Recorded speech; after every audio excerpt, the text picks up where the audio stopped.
All right, can you introduce yourself? Hi, my name is Susanna Mills, and I'm the editor-in-chief of the American Philatelist.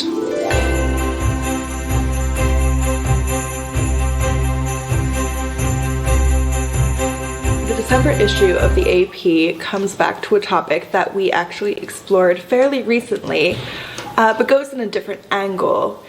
So the issue is about auxiliary markings, and that is a subcategory of postmarks, which is a topic that we explored back in July. Now, auxiliary markings essentially means that this piece of mail has gone through a strange, wild journey. Maybe it was in a plane crash, maybe it was in a fire, maybe it didn't get to its destination and went hither and yon all over the world to actually get to where it was supposed to go. All of these nuances of this journey are documented in the specific markings that are found on the mail, which means that this subfield of philately is really exciting, it's really unusual. You can find all these strange markings on your mail that tell a really fascinating story. In this December issue, we're also really excited to have some interesting topics within this category.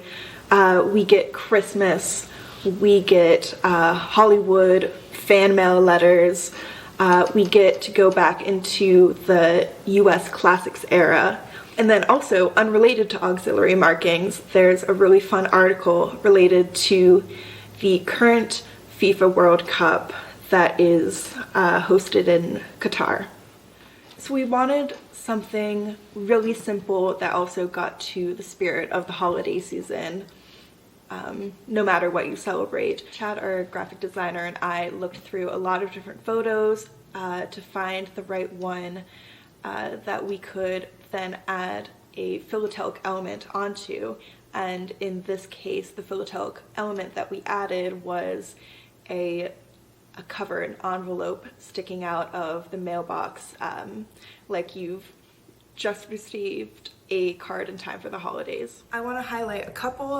The first one is by Wolfgang Maassen, with translation help from Leonard Hartman.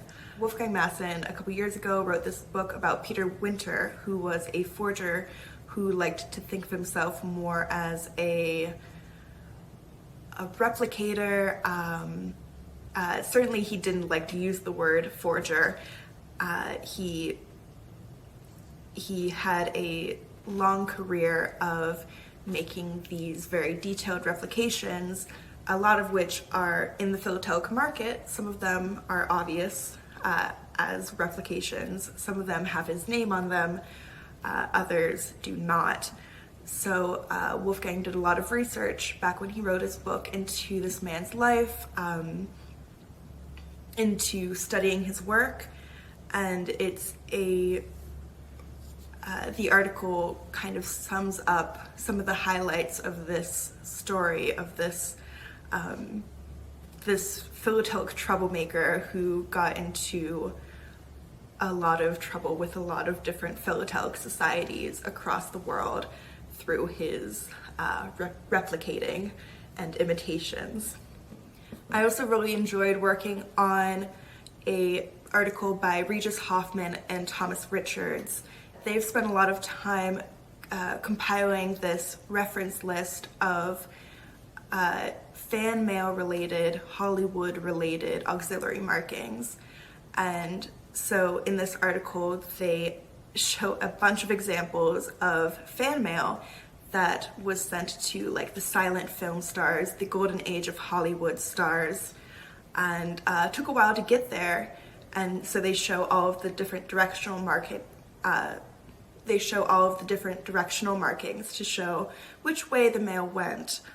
I had a particularly good time editing this article because I supplemented that with some of my own research, just looking into who the stars are, looking at photos, watching film clips, because I'm a Hollywood fan, and it was great to see those connections between Hollywood and the philately that Regis and Thomas wrote about.